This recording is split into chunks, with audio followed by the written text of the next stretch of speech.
Good afternoon. No. Hello.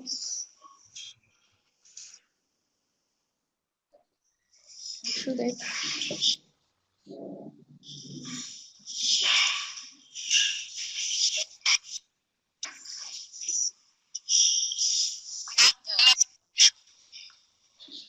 Hi, good afternoon. Hello. Can you hear us?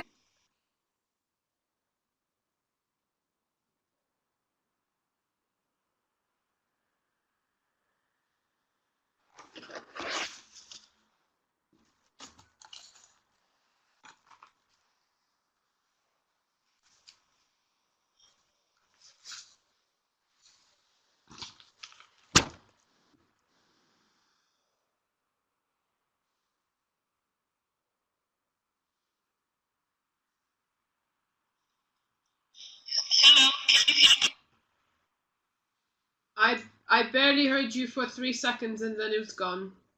Not sure if you're hearing me. I can't even see you now.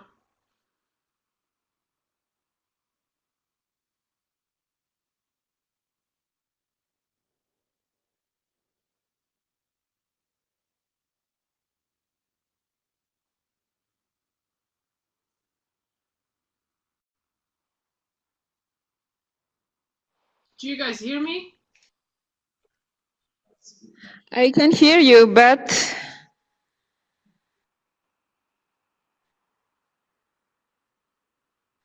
I see you talking, but I cannot hear you, and I'm not sure if you do hear me. you can hear us, or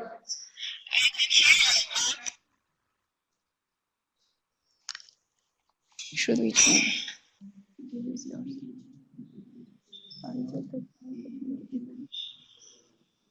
Hello. Hey. Hello, are you able to hear us?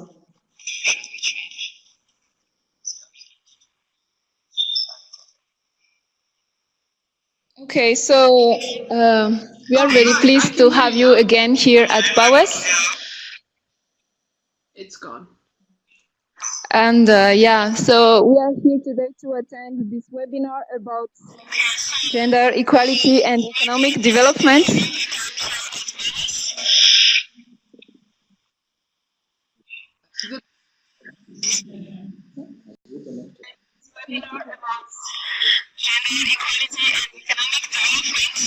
Okay, so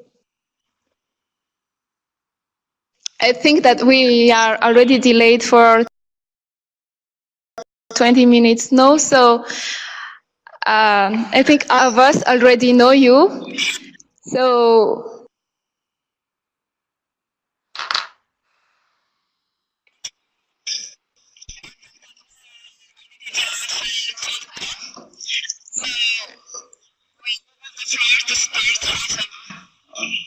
Thank you very much. I'm very pleased to be back here, although I'm not physically here, but still via video. So thank you very much for the opportunity, for the club, Hammond and Jalia specifically. The talk today we're going to be about, as you rightly pointed out, gender equality and economic development. I know both might be sometimes very hard to link. So I'm going to start by my a bit of personal story, and then draw some conclusions, and then we would have a Q&A session, so rather more of a discussion rather than Q&A. So I hope you guys will have many questions. A few days ago, actually, I was just procrastinating, and you go through Instagram and you see these influencers profile and very successful entrepreneur that created a lot of things out of nothing, and they have millions and millions of followers. And something struck me actually when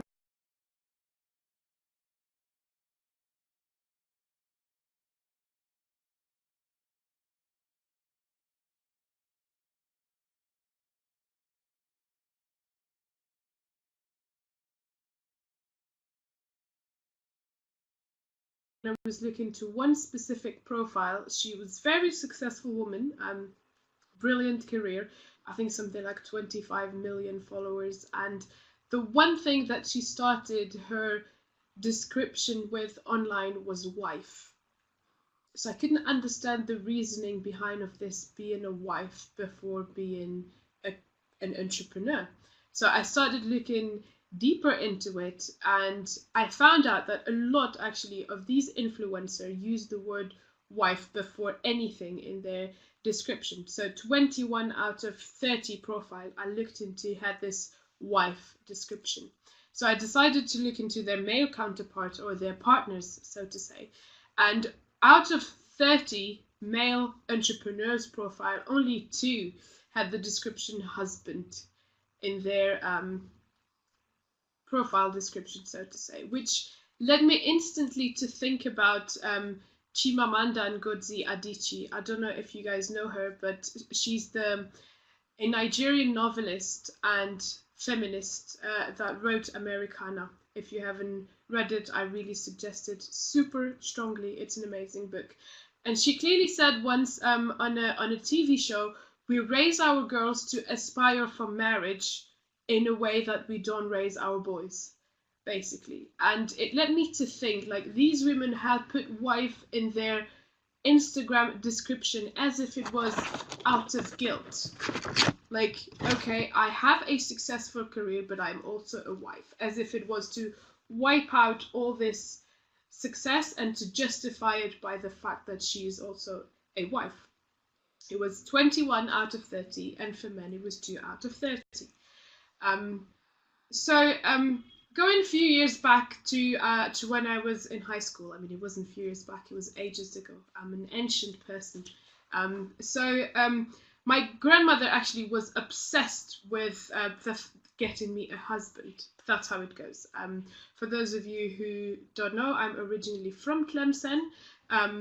So it's a whole culture around marriage, so to say. And she would always come up with profiles of men that she knew I would be attracted into, because this is what I wanted to be, not because I like that person, but because I want to be what this person is representing. And it will be like the following, for instance. She'd be like, I found this super nice guy. He has a very successful career, travels a lot, speak many languages, and it was like always the same person, kind of like always the same profile.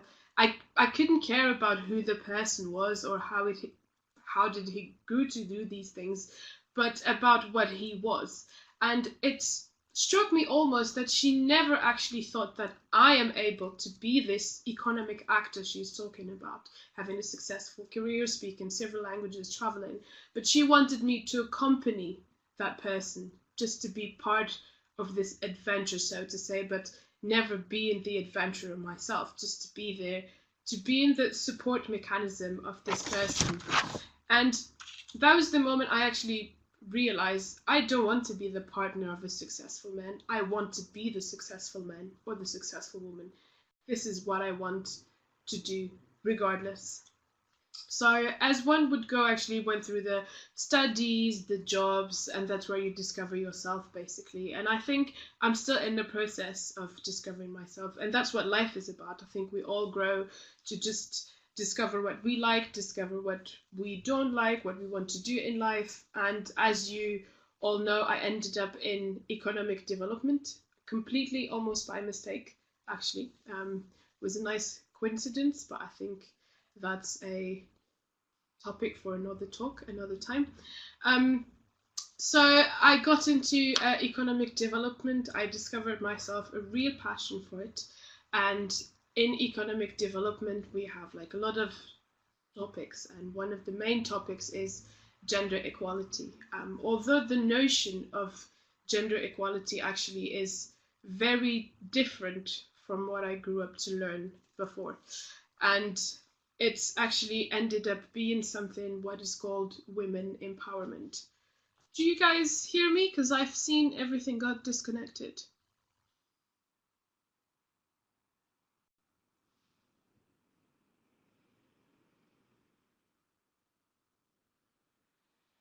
Hello?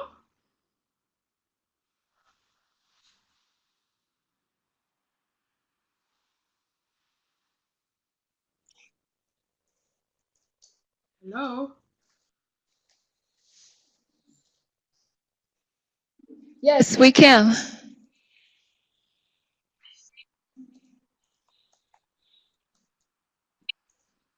Do you guys hear me?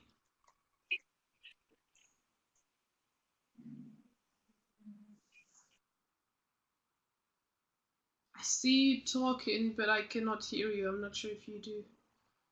No, just about Okay, you were talking about the wedding in Tlemcen and the same You guys hear me? profile Hello? and from this, yeah. Okay, perfect. Just let me know, where do you want me to resume from? Because I didn't know where you guys disconnected.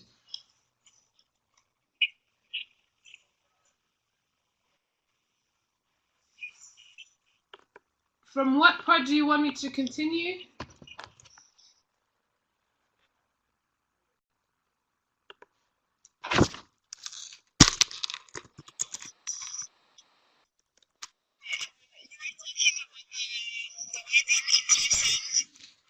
Okay.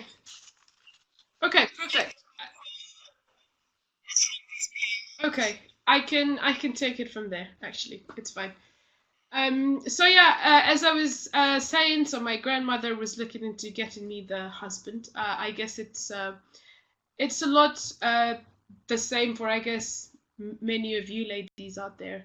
That's how it goes. You're on a marriage age, and for those of you who don't know, I'm originally from Tlemcen, and it's a whole of a culture around the marriages, wedding. So my grandma's mission was to get me a husband, and she would start presenting me with profiles that she knows would be attracted, at least for me. So like, this person has a very successful career. He works in an international environment, um, travels a lot, speaks many languages, so on and so forth. And it's almost struck me that she never wanted me to be this economic actor that is having a successful career, so on and so forth, but just to accompany that person, just being there as a support mechanism for this successful economic actor. And at that moment, I realized that I strongly doesn't want to be accompanying any person. I want to be that person. I don't want to be supporting a man having his career, but I want to have the career. I want to be the successful man that she's presented me with. Um, so I went through the studies as one go after high school. Went through the job market. You just throw yourself out there. You discover what you like, what you don't like, and I think it's a whole learning process. We all go through that, and I think we still have to go through it all the time. So at that moment, I actually ended up in economic development by complete, almost mistake, actually, which is a funny story, but I guess for another day. So when you end up in the economic development industry, so to say, there are a lot of notions or things we want to solve, and one of the main things, at least for the past 20 years, has been gender equality. But I discovered actually that the notion of gender equality is actually very different from I grew up to know about gender equality, which was the notion of women in empowerment. So the notion of actually women empowerment is that this idea have gained massive currency for the past 20, 30 years, and it emerged actually from a group of feminists from the global south. We tend to believe that the women empowerment notion came from the global north and it was a Western supportive mechanism, but actually no, it comes specifically from the African continent. And this group actually had this brilliant idea that we come with this women empowerment process. And the United Nations have signed the first program back in 1995 to back up this women empowerment process. what was meant at the start was to challenge the policies and the political support behind to have more gender equality and more women representation in decision making, in politics, and in all these leadership positions, so to say. As it turned out to be harder than it was expected, I guess, and I tend to believe, I hope actually, that people that came up with what was next had the best interest at heart. So few years after that, I think something like 15 years after, some NGOs have came up with this notion that women empowerment can only be done if we get women into jobs, which makes sense somehow, because if women are represented in the labor market, there will be a generated value, so to say, which makes complete economic sense, and there will be growth at the end. So it's like a good parity both at the individual level and at the governmental level. But as it turned out to be, actually not as easy as written in a report or so. And this women empowerment jobs ended up being jobs like cooking, sewing, hairdressing.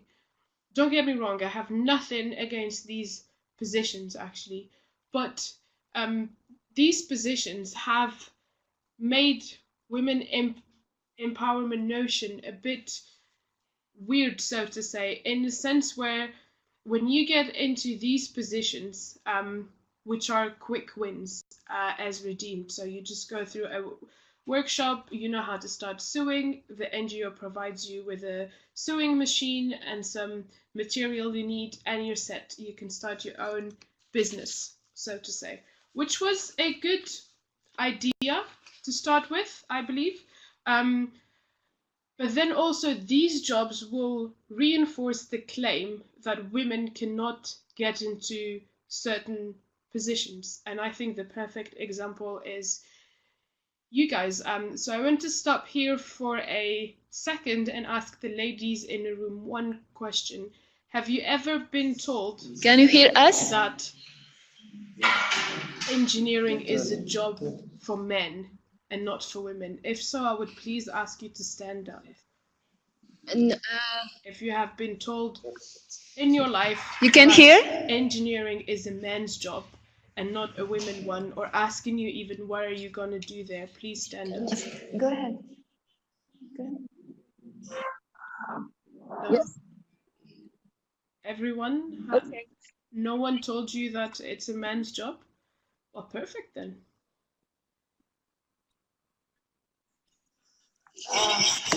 Yes, I can hear you. Okay, so if you have already told Did you hear my question? for men, engineering is for men. Yes, I can hear you.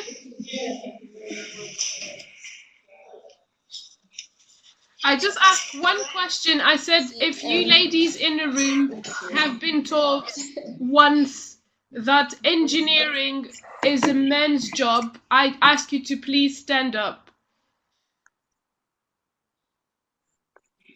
Okay, there are 4 ladies, no. Okay. Any other one?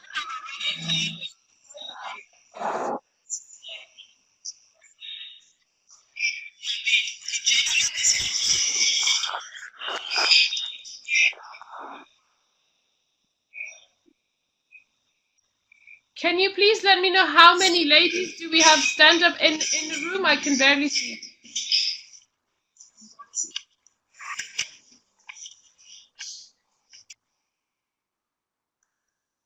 Thank you very much for standing. And 4 ladies. Okay. Fine, actually. So I just want you to give a round of applause for these ladies, because despite of what they've been told, they still went to something they wanted to do. So please give them and give yourself a round of applause. You can, go ahead. Okay, so I will resume through the women empowerment.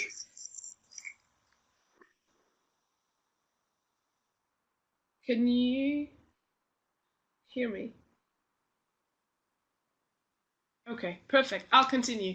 There was Okay, so that was the first reason actually why women empowerment notion is a bit strange, so to say, because if you encourage ladies to go only to certain jobs and being told that the other jobs are for men, there is no way for you as a woman to be part of conversation with men, so to say, in certain jobs. Because if you are a hairdresser, a sewing lady, like your main network will only be women.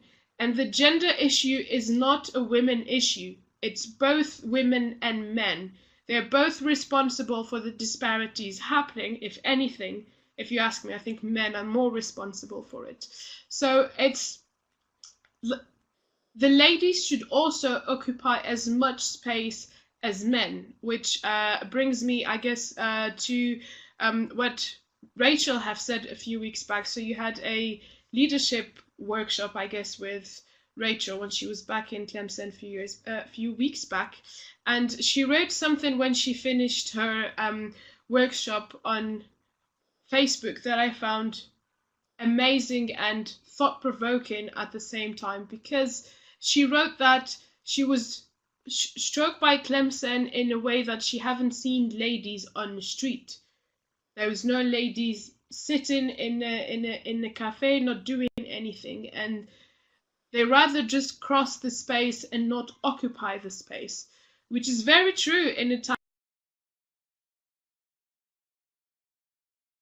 like Tlemcen, for instance. And if the women do not confront the men, there will always be disparities because they're not part of these decision making, so to say. And goes back also to when I was little, I would hear sentences like, "Ah, oh, just do this for your children, like leave the serious job for us, the men." And this is something that happens a lot in different countries, not only in African countries, so to say, or in Arab countries. I've heard it also a lot in Western countries when men want to be dismissive, kind of, or they want to prove something to the women. They're like, ah, leave the serious job to the men, just do whatever you are doing. So if this women empowerment notion goes through certain specific jobs that are only reserved for women, obviously they will never be part of this decision-making table. My third point is actually that I think that this empowerment reinforces the marginalization again of these women by the state, because when you need to be empowered, you are kept in distance from the levers of power. You will always be dependent of whatever you are given. And again, the state will just put you in the corner. And I think if we go back also to not some 50 or 60 years ago, in many countries, women were not even allowed to vote. Because the notion of a woman having a say on who's going to represent her in the state was actually ridiculous. And I think we made a lot of progress since then, but a lot of progress also need to be done. My last point, but last but not least point, and that was the one that I would never emphasize enough on, is that when you say women empowerment, there is this pervert notion that it implies that they didn't have power or a voice in the first place, which is ridiculous. Every single person has a voice and every single person has power. It is, however, our role, and we need to put the right amount of effort to acknowledge this power. So that was it for me. Thank you very much. If you have any questions, any discussions you want to trigger, I'm happy to be part of it. I wanted to leave like a lot of space for the discussion, so we'll have some interactive talks among ourselves. Thank you, guys.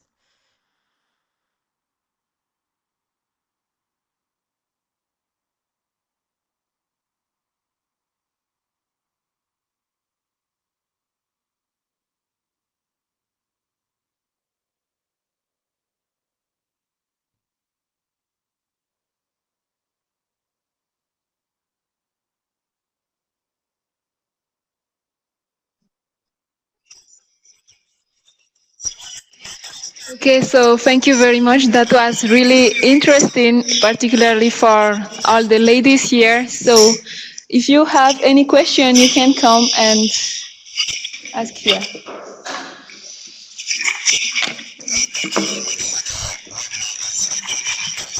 Thank you very much for the webinar. It's actually an interesting one. I, for one, I am an enthusiast of gender studies. So I have a couple of questions to ask. The first one is talking of gender and talking of being a strong economic actor, maybe not relying or being a supporter of the man, but being the economic actor yourself. How do you bring in the fact that the home front also needs the women and the men equally, but at the same time, because of so many things that have to do with childbearing and all of that, the children may be more in need of the women being around than the men. So how do you create that link between being a strong economic factor and then being in the home front without necessarily overstretching on one and then leaving the other? That's Okay, the first go one. ahead, Anyway, and maybe I'll you try to could respond to both of tackle them. that, then I'll go to the next one.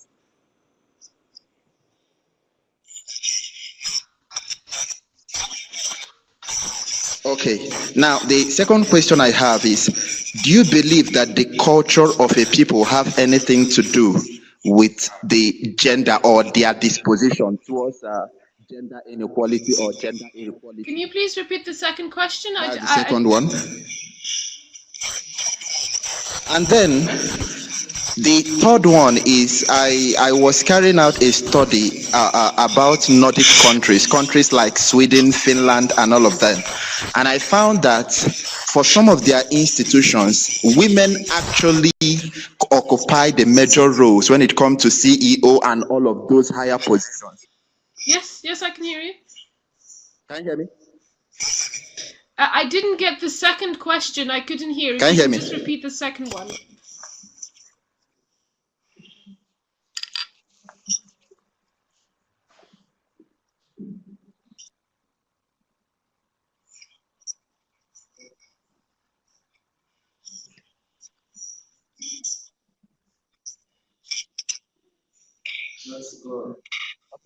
Okay, I should go ahead now. All right. So I was talking about the third question. I am looking at something in Nordic countries, the countries like Finland and Sweden, where for the top administrative positions, women actually occupy it more than the men. So I wanted to ask, talking of gender equality, can it be the other way around, where possibly if the women are occupying these positions more, could we say that the men equally need gender equality, or the men are being marginalized on or Okay. something?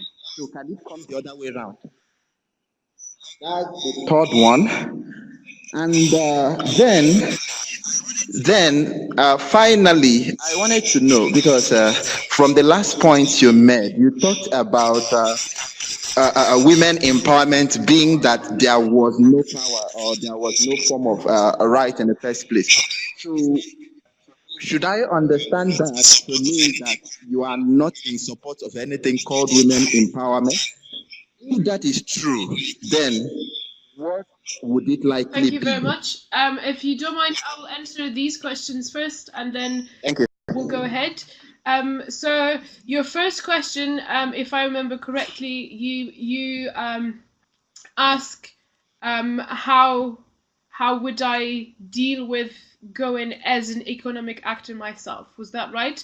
And while not marginalizing my home or my house or my family. I think for that one actually, so I was lucky enough to have both parents that worked. My mother being a doctor, so she worked in a lot of cases day and night, and I never felt that she was unloving to us or she was actually not doing anything right. I think it's all about the schedule at the end of the day. She always went for her career, and which was completely fine by us. We grew up in this environment.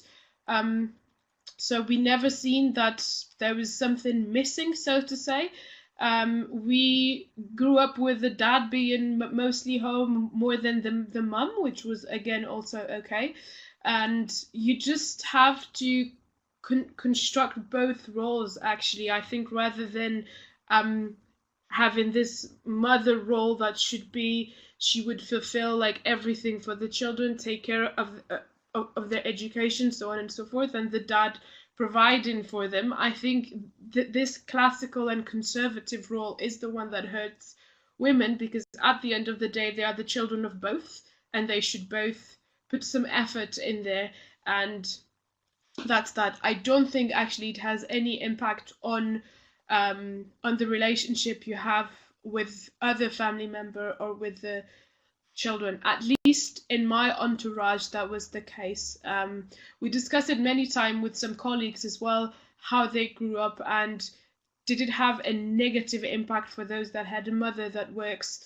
And mostly they said no, it didn't, and they just grew up with what was provided to them, which was actually very nice. And you also understand from a young age that a mother should also work, and her role is not, as Buhari has said, that the role is of his wife is in the kitchen. I think that's ridiculous.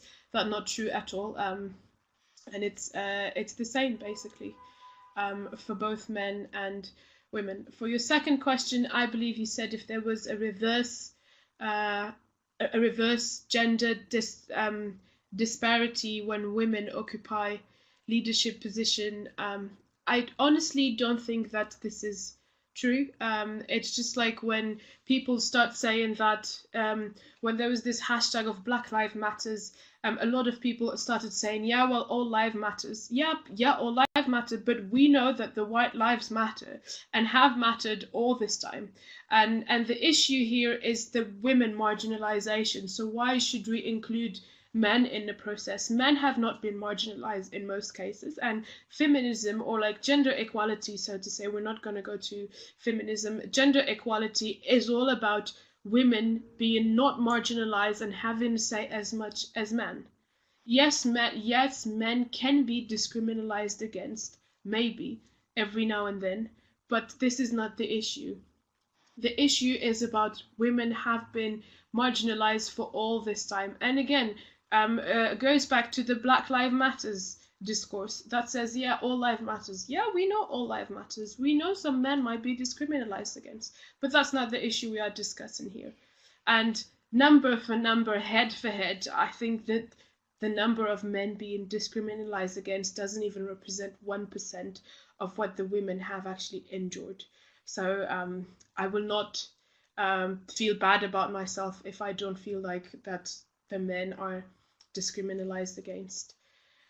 Your third question was about the Nordic countries and the fact that they have women in leadership positions. I think the Nordic countries are doing generally better, and I think have done better historically, because also if we go back from centuries before, the region was occupied by what we call Vikings, and the Vikings was well known because they had women in power and women in leadership positions. So I think in this case history matters as well, and if they grew up in these societies, matriarchal societies, I think they will automatically end up reproducing that. I'm not saying that it wasn't the case. In Africa, for instance, a lot of tribe, especially prior colonization, a lot of tribe were matriarchal. Sadly, colonization happened, and in most countries, the British Empire, the French, or the Italian have tried to impose their own way of doing things, impose the church, their religion, their way of doing things. And at the time it was very much patriarchal. So in most of these tribes, there is no conservation of this matriarchy, sadly. But the Nordic countries didn't suffer colonialism. So they were able to keep their history, so to say, and they were able to go from there with the same values, so to say. I hope I answered all your questions. I'll go next to Maggie's question, and then I'll go from everything that is written.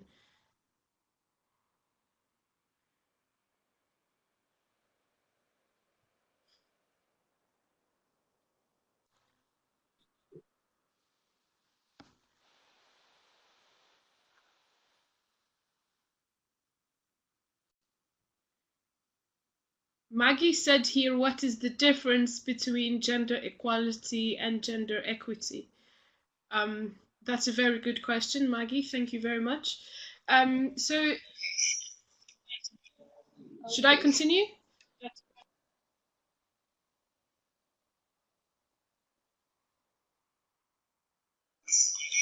Okay. So I will just reread Maggie. Maggie Yes, you said, can. what is the difference between gender equality and gender equity?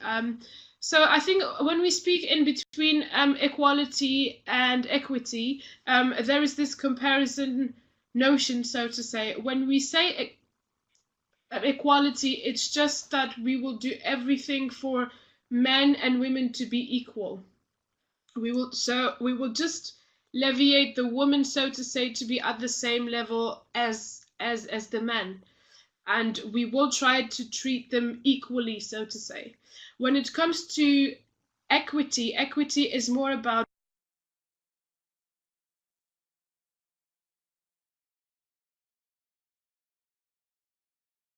justice, so to say. So we will not make sure that the women and the men are at the same level, but we will just work on the women's side, so to say. And that where the women empowerment notion was born out, is that we will provide these women justice to make sure that they thrive as much as men, and if they go further, well, that's fine. That's also nice. I think when it comes to equity, I think this justice notion that comes with it might be dangerous in some cases, because if the men will feel threatened by these women, so to say, they will not participate to this gender equality. And as I said earlier, it's not women's job only, it's also men. That we have to work on it together, men and women, to achieve a certain equality. Does that answer your question, Maggie?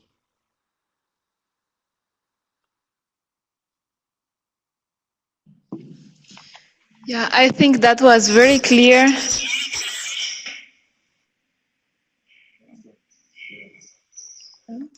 And so the upcoming Okay, question so is from... there is another question. Yeah.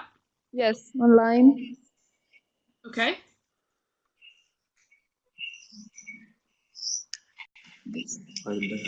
Okay, so there is a question from Dare. Thank you for the inspiring presentation first. Pawes and all her clubs have shown the right path in ensuring gender balance. We have male and female leaders in our clubs.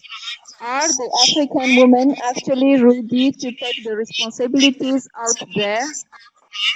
That was the Are question. African women, sorry?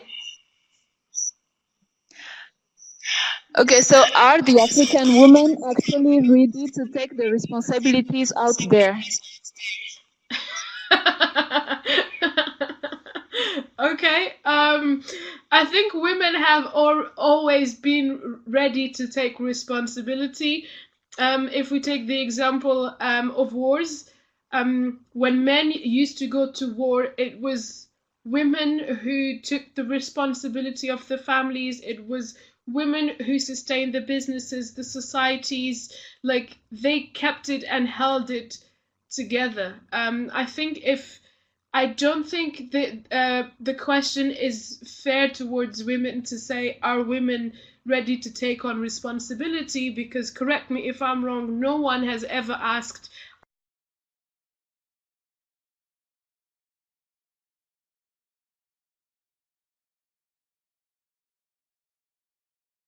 are men ready to take on responsibility?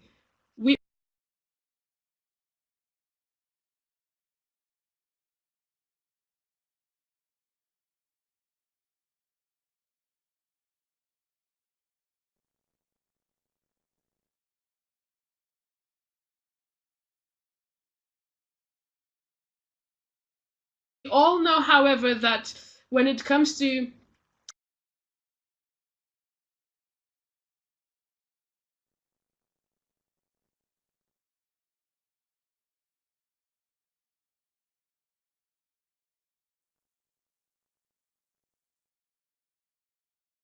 for instance, like a simple example, let's say a, a woman that has the flu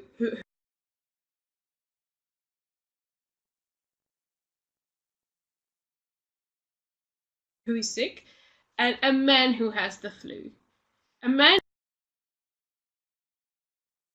who has the flu think he would die. He's gone. That's it. That's that. A woman who has the flu, it's like nothing. She keeps on going. So I think if you start asking this question, start by asking if men were ready when they were given the responsibility. Maybe they were, maybe they weren't, but they discover it by doing it. And it's the same for women. Maybe they can, maybe they cannot, but women are also human beings just like men. There was this it reminds me of a nice conversation on TV on a live debate about Theresa May, so the Prime Minister of the UK, and a lot of people said she was never ready as a woman to take the responsibility, so on and so forth. But the Prime Minister before her was also not ready and have done as many mistakes, and he was not judged on the basis that because he was a man he has done these mistakes. Yes, she did mistakes, but women, just like men, either they perform well or do not perform well. But that has nothing to do with their gender. That's how we are constructed as human beings. I don't think there was any studies that have correlated in the past gender with performance, or being a woman would perform less than being a man. And if anything, actually, it's quite the contrary. A lot of companies that have women CEOs have proven to be actually way more performant. Take the case of IBM. IBM almost doubled their benefits per year since they had the lady managing the the company. It's the same, and I think it's not also per nationality or per continent when we say Western women do this, African women do that, so on and so forth. No, a woman is as capable as a man. If she can be African, she can be European, Australian, Asian, you name it, but a woman is as capable as a man. And if in the future you have one of these questions, are women ready? Think of another question before and ask yourself, were you ready when you were given responsibility as a man?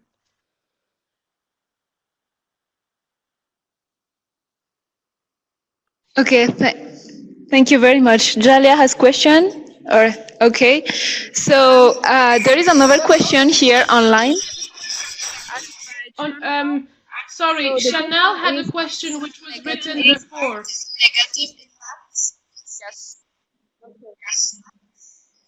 so you see the question. Yes, I Are see the there questions. negative impacts of empowering women? I think the negative impacts are the one I listed earlier, and I don't think like they are negative impact of empowerment, so to say, but they come from these notion that women need to be empowered by someone or by something, which again I really find the notion ridiculous, because we all as human beings have power.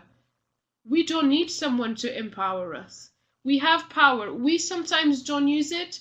We sometimes just are maybe shy, maybe sit in the corner or something, but we all human beings have power. So I think the main negative impact that might arise is actually that comes from this perverted notion of women empowerment. If we say we work together in acknowledging the power of women, I don't have any issue with it. But if we work together to find this power, we cannot have one solution that comes before exposing the problem, because that's how it goes also in most cases. We talk about women empowerment and we already have a solution before even exploring the problem, before going on there and see what's the issue. And the issue cannot be solved in all the cases by providing sewing machine or cookery stuff or you name it. And that's the main issue, is that we provide solutions before the exposure of the problem. And that should actually stop. Because if we want to provide a solution, we have to understand what's the problem first. And then we tailor a solution according to the problem. And that, I think, is the main negative impact for now.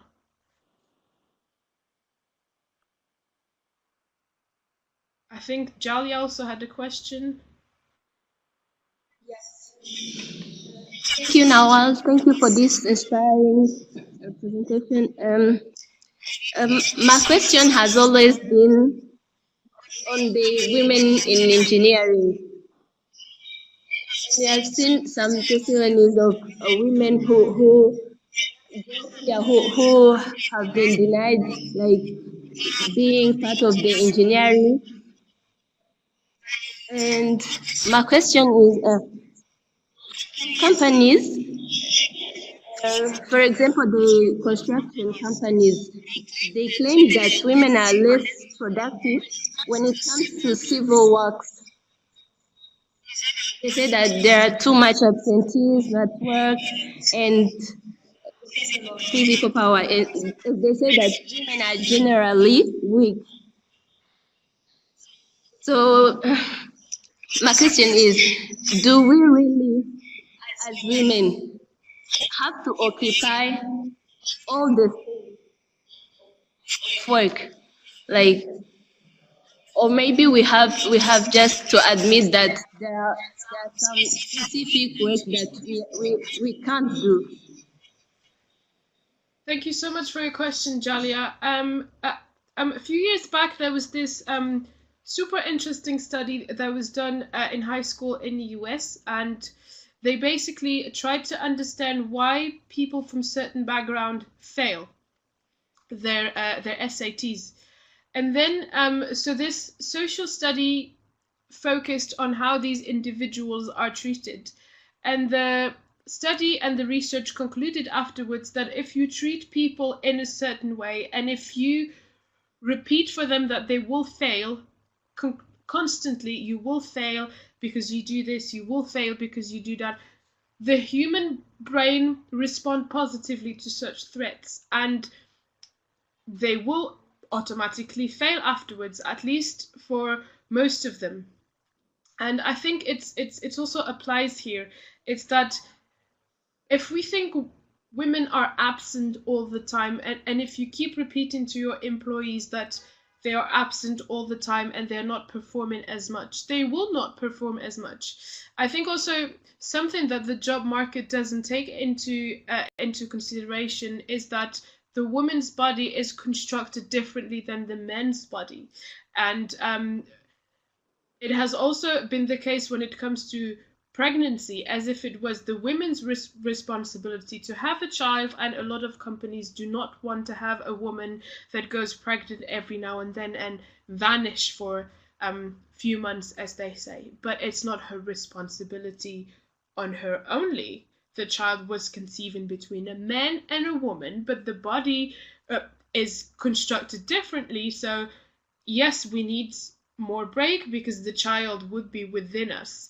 And I think this has never been taken into consideration, and this is what pushed, in most cases, for feminism to be identified as women who do not marry, do not have children, do not shave, I don't know. So if you want to be performant and if you want gender equality, you have to look like a man and to behave like a man, which is certainly ridiculous. It's just that we have different natural needs that the job market needs to adapt to.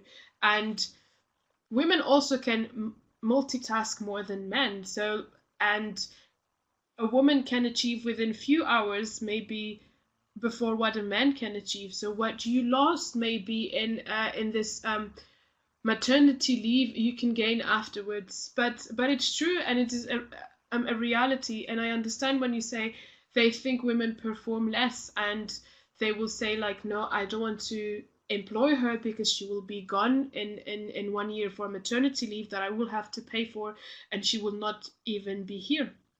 But I don't think the issue is that now it is urgent that the job market adapts to the need of women bodies, like not women's psychological need per se, because they are very capable of doing it, but of the biological needs. And it has been the case in a lot of countries. And I think Daryl mentioned earlier that this no, it wasn't Daryl, sorry, the Nordic countries, that they are advanced. And I think it's true, they are advanced, but their job market adapted to the need of women as well. I hope that answered your question, Jalia. Yes, thank you. That was very clear, I think. So there is another question here online by Moses Bas. So what is the state of gender equality in Algeria? Good question. I will try to summarize it, because I think if I start talking about gender equality in Algeria, it can take us days. So in Algeria, there was this review of the family code back in 2005, and as of this family code review, they said that they have given more right to women, so to say, or at least that's how the men perceived it. So basically, all of a sudden, a woman was allowed to divorce her husband without waiting for her dad to do so. I mean, she still needs to go to a judge, so on and so forth. They were allowed some like equal representation, so to say, in the government. But I think like Algeria have put so much effort to build an international image about gender equality, which is completely false, and haven't focused on the issues on site in there. So basically, I mean, it's not safe for a woman to walk in the street, after certain hours.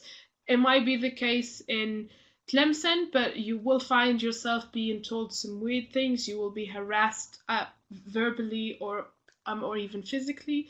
I myself experienced things like that, and these issues come when there is a hostile society towards women. And in Algeria, the society as a whole is hostile toward women. It was last year. I was at the GIZ, and I guess you guys know where our office is. So we just left, I think, buy a snack or something, and there was a man with his wife of a certain age, I think 40 something, sitting in the car. And while we were walking with one of my colleagues, I think it was Patricia. You guys met Patricia, right? An amazing woman. And so we are walking, and the guys start harassing me verbally and just like being super aggressive and like all these swear words and stuff. So I turned to him and reply saying, but you are with your wife, like focus on your life, why are you focusing on mine? And all of a sudden it was the wife that started harassing me as well. So it's this hostile environment against women, but even women. And we have a say also that says that the first enemy of a woman in Algeria is a woman, because basically you have to behave in a certain way, being in a certain mold, in order for you to be accepted, so to say. The law is, however, there. There are laws against harassers, but they're not reinforced. And it's more of the cultural aspect that prevails rather than the law, because the law has been amended, and I think there was a tremendous effort being done into rewriting these civil codes and family codes to make sure that women and men are more or less treated equally, but it is not reinforced at all, and the reality is very different. So I think for now, I'm tempted to say there is no gender equality in Algeria at all. Does it answer your question, Moses?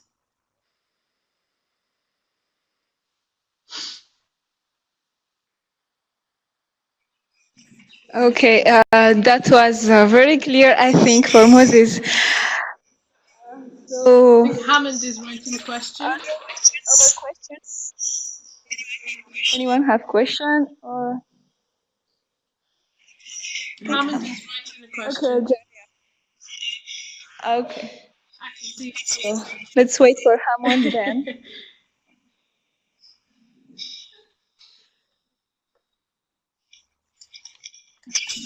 Yes? Nawal, meanwhile, I have a Sure, go ahead. question.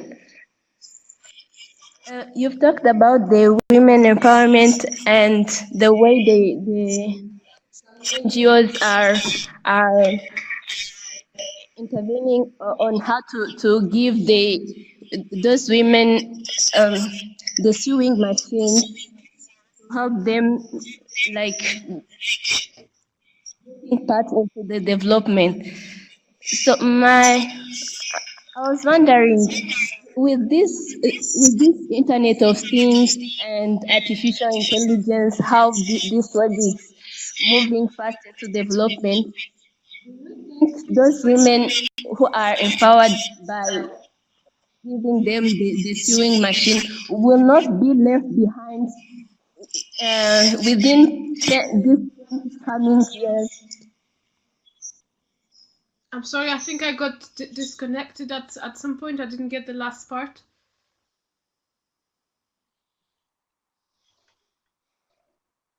I was saying that the way these NGOs are empowering women in the countrysides, for example, in Africa, where they give the sewing machine so that they can develop themselves, and looking at the way this into development, the artificial intelligence, the Internet of Things, the robotics, do you think that empowering women with the sewing machine will not within 10 coming years? Thank you very much, Jalia, for your question. I think so one thing in the economic development that comes before gender equality or before women empowerment is infrastructure. A lot of money has been actually invested or poured into infrastructure, too much money, which has pushed to a huge corruption behind that have prevented these infrastructure to be developed the way it was supposed to, and to provide access to internet, robotics, so on and so forth. So the money that was supposed to provide all these things, or all the infrastructure and institutions behind, was never used appropriately, so to say, and the corruption has led into president or like political people to benefit too much from it at the personal level rather than at the state level. So I think the sewing machine actually would have probably some benefit on the short term, definitely, because it will give some pocket money, so to say, but it still reinforces the notion of empowerment. If there's nobody that comes at a certain point to provide you with more material, so to say, you will not be able to invest in yourself, because what you gain in a dress within this community, like even if it's for 1-2 years, it will not provide you even with another sewing machine, so to say, if you want to invest in more, and you would still be dependent of this empowering people that you have to surround yourself with, and you would be so absorbed because it takes a lot of time and energy into providing these dresses, shirts, so on and so forth, that you will not be able to focus on your own self-development and to see if you want to be part of certain conversations or not. And I think that is that's the hindering part of these activities. They do not allow for self-development.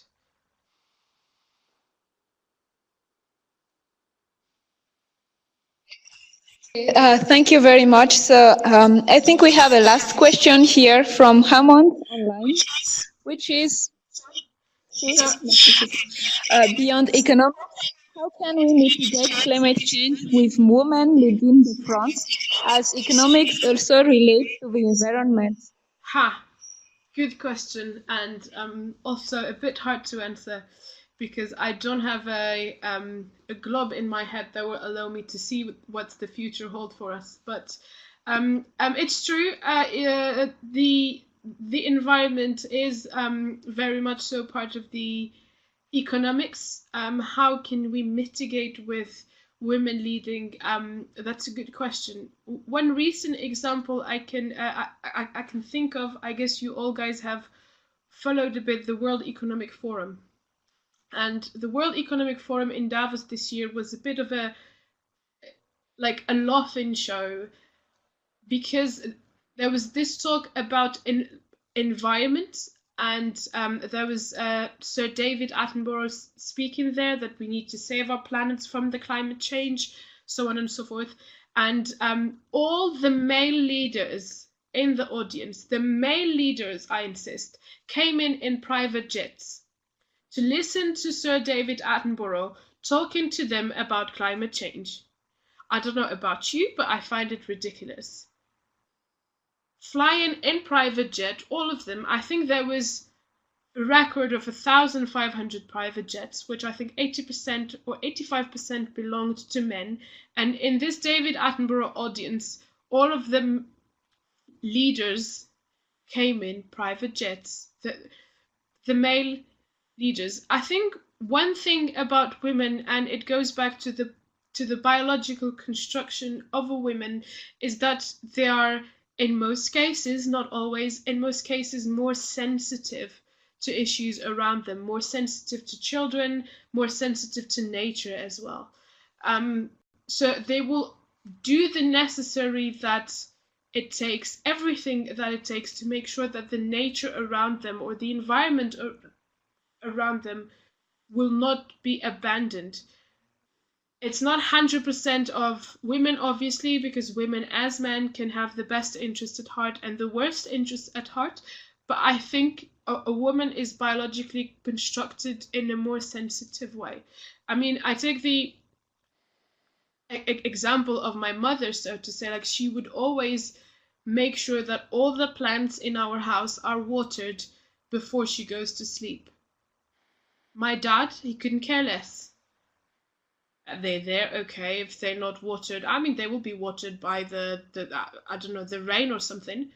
But she would always make sure all of them are watered properly, and she would make sure everything in there is super neat, super well done for these plants to live. Obviously, the plants are not representative of the climate change issues, but I think if at an individual level the same amount of effort is done by women, so when they are in the leadership position, they can only reproduce what they have done when they were not. Does that answer your question, Hammond? He says yeah, so thank you very much.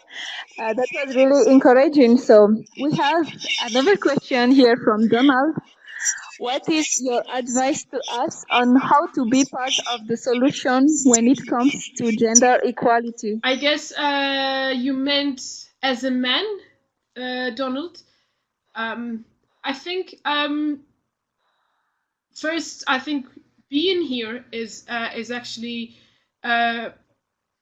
shows that you care about the issue, which is the hardest part of it. Is that you have already acknowledged that there is an issue, and that's really the hardest part, actually. One of my friends a few years back, she was trying to convince her boyfriend that men and women are not treated equally, and he would always say, no, women made such a fuss about it, and she would always try so hard to convince him, and he would be like, no, it's fine, no, you just make there is no inequality. Like, it's just in your head. And all in all, she couldn't convince him. Once they were, I think, at the restaurant, and they have, so the guy that brought up their cars have, so like, brought the cars and gave the keys to the men. And the men have said, no, these are not my keys, these are hers. And the guy insisted, gave him the keys, and added, thank you, sir. And that was the moment he was like, okay, it's not just in your head, there is a problem. There is no gender equality per se, and we have to fight to get it. And the moment he did, everything else flew, so to say, because you start paying attention to little things, and it's the little things that make the difference. The devil is in the details, you know? When you start paying attention to certain things, you can change them. For instance, the mansplaining situation. A lot of men that will just, like, whenever you speak, you will have men that will try to validate you. And like, if you don't see it before, you go like, yeah, but that's fine, that's normal. But the moment you know and you acknowledge that there is an issue, and then women or men are not treated differently, I think that's the hardest part to achieve. And I think you guys have done a tremendous job in this regard already. And I was always amazed by initiatives of this club and the parities that they want to represent. If any advice, I think it would be attentive. Really be attentive.